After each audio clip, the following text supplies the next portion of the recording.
जय जगन्नाथ। आजिर विषय द्वारिका नगरी केमिति समुद्र रे बुड़ीगला। या पछरे आमर कौन रहस्य अच्छी कारण कौन। तो बंधुगण आपण जानती जे भगवान कृष्ण मथुरा रे जन्मग्रहण करथिले, गोकुल रे बढ़ीथिले एवं द्वारिका रे राजत्व करथिले। जेतेबेले द्वारिकार कथा आसे आम मनरे केवल गोटे प्रश्न आसे जे स्वयं भगवान श्रीकृष्ण द्वारा प्रतिष्ठित यही महान नगरी कहीं समुद्र रे बुड़ीगला। यह परे भगवान श्रीकृष्ण सहित संपूर्ण चतुवंशी मानकर कौन है। आज प्रसंग रे आमे यही प्रश्न गुड़िकर उत्तर जानिया चेष्टा करिबा। बंधुगण द्वारिका नगरी भगवानकर कर्मभूमि भाव में प्रसिद्ध। महाभारत रे वर्णित सत्यकथा अनुसार जेतेबेले भगवान कृष्ण कंस को वध करथिले से समय रे अन्य एक दानव ना कौन ना जरासंध प्रतिज्ञा करथिला जे से कृष्ण एवं यादव मानकु संपूर्ण भाव में ध्वंस करिवो। तेणु जेतेबेले भी जरासंध सुजोग पाए से बारंबार मथुरा और यादव मानक ऊपर आक्रमण करी से मानक ऊपर अत्याचार करुଥାଏ। एपरी परिस्थिति रे यादव मानक सुरक्षा पाई भगवान श्रीकृष्ण मथुरा त्याग करने को उचित मन करथिले। से मथुरा छाड़ी समुद्र कूल रे एक स्वर्ण गठित दिव्य नगरी स्थापन करथिले जार नाम से देइथिले द्वारिका। द्वारिका को आसीबा परे से ताको प्रियजन मानक सहित शांतिपूर्ण भाव में जीवन यापन करने आरंभ करथिले। एपरी समयर चक्र बुलिबाकु लागिला। प्राय 36 वर्ष धरी श्रीकृष्ण यही राज्य को दक्षता सहित परिचालना करने परे हठात गोटे दिन ताकर मृत्यु पर यही द्वारिका महानगरी मध्य समुद्र रे बुड़ीगला।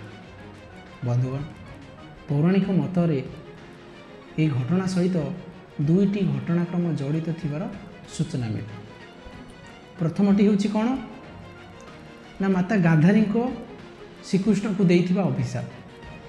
द्वितीयटी कौन द्वितीयटी होछि ऋषि मानक द्वारा श्रीकृष्ण को पुत्र ताको नाम कौन थिला ना सांब को मिलिथिबा अभिशाप। महाभारत युद्ध शेष होगा परे जेतेबेले पांडव माने हस्तिनापुर फेरीथिले प्रथमटी सही समय घटना। महर्षि व्यासंक शिष्य संजय जाई महारानी गांधारी को कहिथिले जे कौन ना पांडव माने सेमानकर साथी एवं द्रौपदी सहित हस्तिनापुर फेरी आसुचंती। यह शुणी गांधारी बहुत मानसिक जंत्रणा पाइथिले तथापि कौनसी प्रकार से तांको मन को नियंत्रण कर लेथिले। किंतु जेतेबेले से जानिले जे भगवान कृष्ण पांडव मानक सहित आसुचंती से बहुत क्रोधित हो गले एवं तांको मन प्रतिशोध नेबापई व्याकुल हो उठिला। कारण से जानिथिले जे एही पूरा महाभारत युद्धर मुख्य सूत्रधार हेउचंती कृष्ण। से भरा सभा मध्यरे के ना महारानी गांधारी भरा सभा मध्यरे श्रीकृष्ण को अभिशाप देइथिले जदि मु मोर स्व हृदय रे भगवान को पूजा करुछि एवं निस्वार्थपर भाव पतिव्रता व्रतर पालन करुछि तेबे जेपरी मोर वंश नष्ट हो जाइछि सेहीपरि तुमर वंश मध्य तुम आखि सामने ध्वंस हो जिवो। तुमर महान नगरी द्वारिका तुम सम्मुख रे समुद्र रे बुड़ी जिवो। गांधारी यह कहवा पर श्रीकृष्ण हसी हसी कहले माता मु आपणकर यही आशीर्वाद पाई अपेक्षा करथिले मु या खुशी ग्रहण करुछि। यह परे से द्वारिका अभिमुखे चलीगले।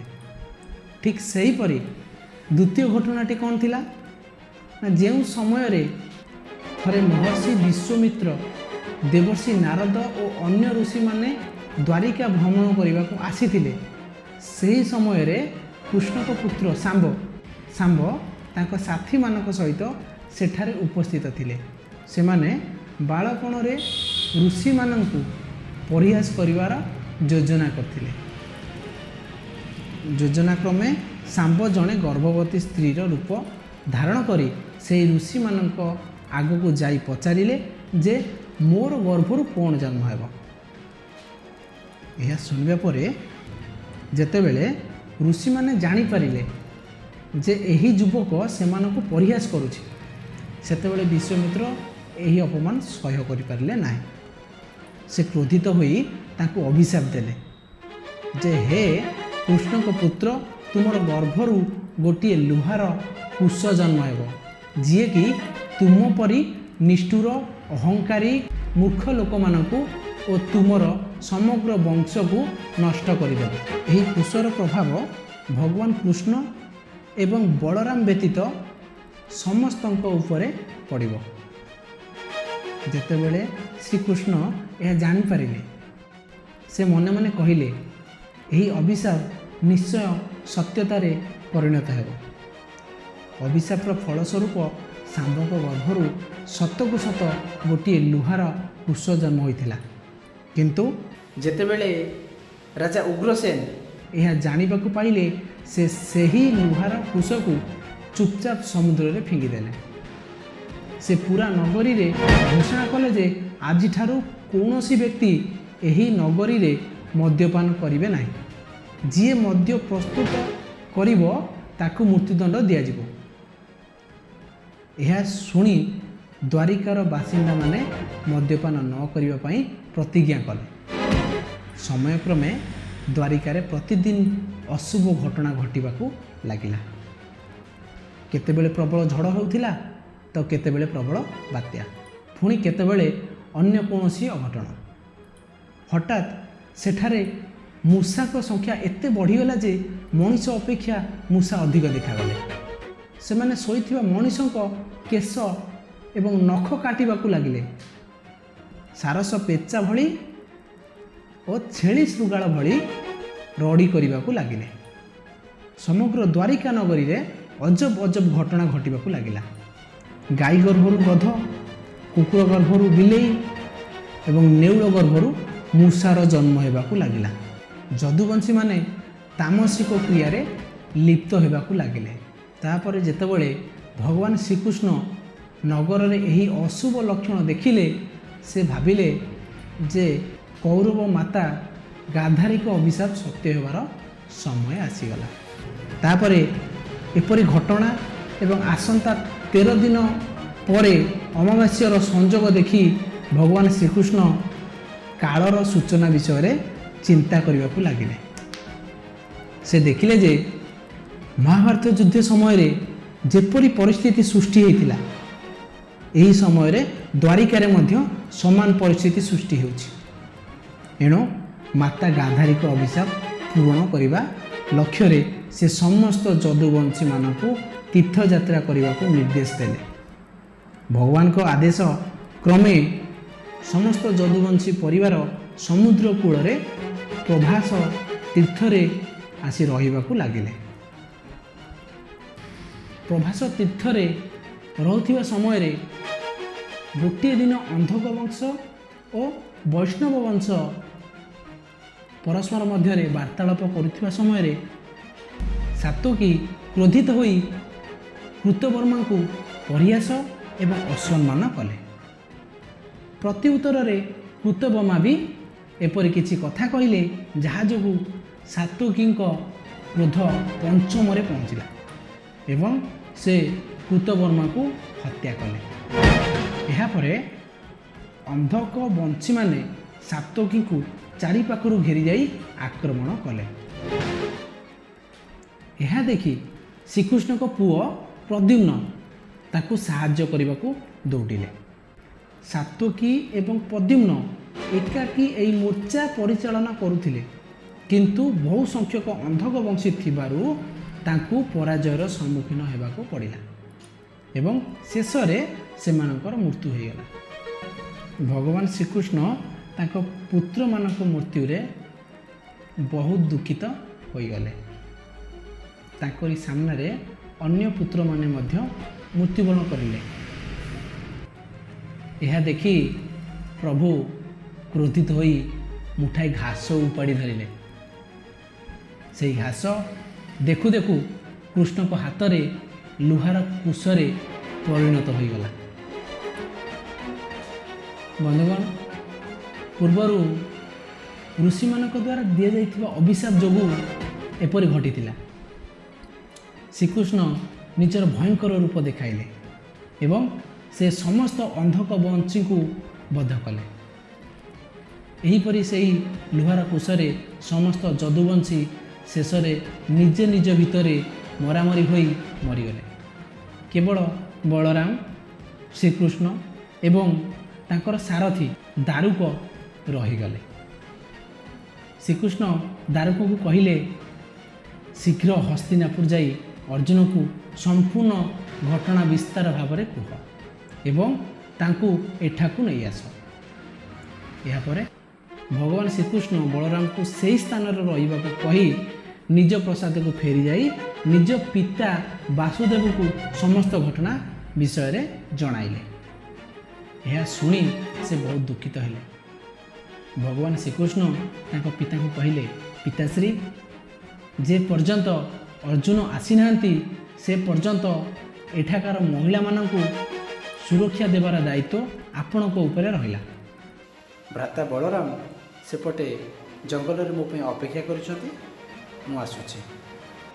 नगरर महिला माने भय एवं आतुर चित्कार करी कांदिबाकू लागिले। एपरी परिस्थिति रे श्रीकृष्ण महिला मानकु सांत्वना देई कहिले, चिंता कर नाही, अर्जुन आसुछन्ते एवं से तुम मानक जत्न नेबे। यह कही से जंगल आड़क चलीगले।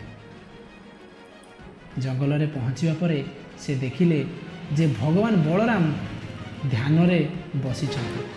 हठात बलराम को मुहर एक धड़ा रंगर सर्प बाहरी समुद्र आड़क चलीगला।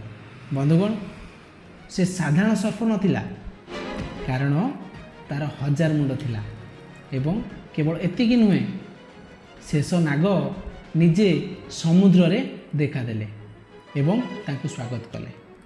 किछि समय मध्य भगवान बलराम मध्य शरीर त्याग कले। वर्तमान भगवान श्रीकृष्ण सेठारे एका बुली बुली गांधारी को अभिशाप विषय चिंता करने को लगिले। शेष से अभिशाप को सम्मान जनाई निज इंद्रिय को नियंत्रण करी जोग निद्रा अवस्था भूमि रे सोई पड़े। यही समय रे जरा नामक जड़े शिकारी निज शिकार खोजी खोजी सेठारे पहुँचला।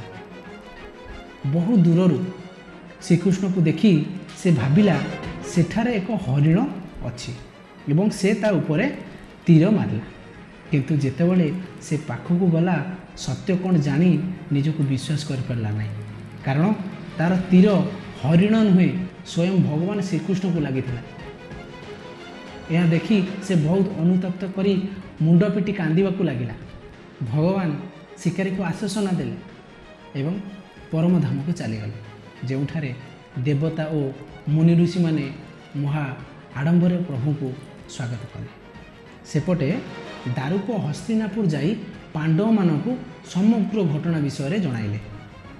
यह शुणी पांडव माने बहुत दुखित हेले। अर्जुन मध्य शीघ्र द्वारिका रे पहुँचिले। सेठाकार परिस्थिति देखी से बहुत दुखित हो गले। जेतेबेले श्रीकृष्ण को राणी माने अर्जुन को देखिले, से माने निज कोह संभाली पाले नहीं और सेमानक आखिरु अनवरत अश्रु बोही चलिला। यही दृश्य देखी अर्जुन को आखि मध्य अश्रु रे भरीगला। सेठाकार समग्र परिवेश शोकाकुल हो गला। वासुदेव सेठारे उपस्थित थिले। से अर्जुन को श्रीकृष्ण को वार्ता कहिले। वासुदेव को कथा शुणी अर्जुन समस्त मंत्री को डकाइले एवं कहिले, मु समस्त नगरवासी को एठारू इंद्रप्रस्थ को नहीं जीवी, कारण खूब शीघ्र द्वारिका समुद्र रे बुड़ी जीवो। तेणु आपण माने शीघ्र यार व्यवस्था करंतु जेपरी जड़े भी व्यक्ति एठारे रही न जाए। यापर समस्त मंत्री तुरंत अर्जुन को आदेश पालन करिवारे लागिले एवं अर्जुन श्रीकृष्ण को प्रसाद रे अपेक्षा करिले। परदिन सकाळे श्रीकृष्ण पिता वासुदेव मध्य तांको प्राण त्याग करिले।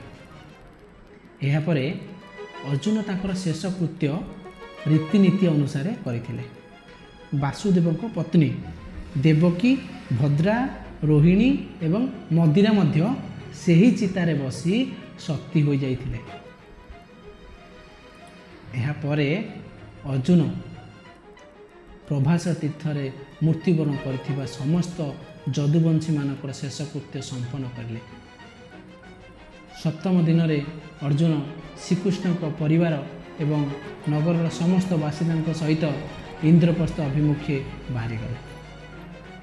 ସମସ୍ତେ ଯିବା ମାତ୍ରେ ଦ୍ୱାରିକା ନଗରୀ ଧୀରେ ଧୀରେ ସମୁଦ୍ରରେ ଲୀନ ହୋଇଗଲା। ଏହି ଦୃଶ୍ୟ ସମସ୍ତଙ୍କୁ ଆଶ୍ଚର୍ଯ୍ୟ କରିଥିଲା। ବନ୍ଧୁଗଣ, ଏପରି ଭାବରେ ସୁନାରେ ସଜ୍ଜିତ ମହାନ ଦ୍ୱାରିକା ନଗରୀ ସମୁଦ୍ରରେ ବୁଡ଼ିଗଲା। ଆଜି ମଧ୍ୟ ସନାତନ ଧର୍ମର ଏହି ସମୃଦ୍ଧି ଏବଂ ଏହାର ପ୍ରତିଛବିର ଅନେକ ପ୍ରମାଣ ସମୟ ସମୟରେ ବାହାରକୁ ଆସୁଛି।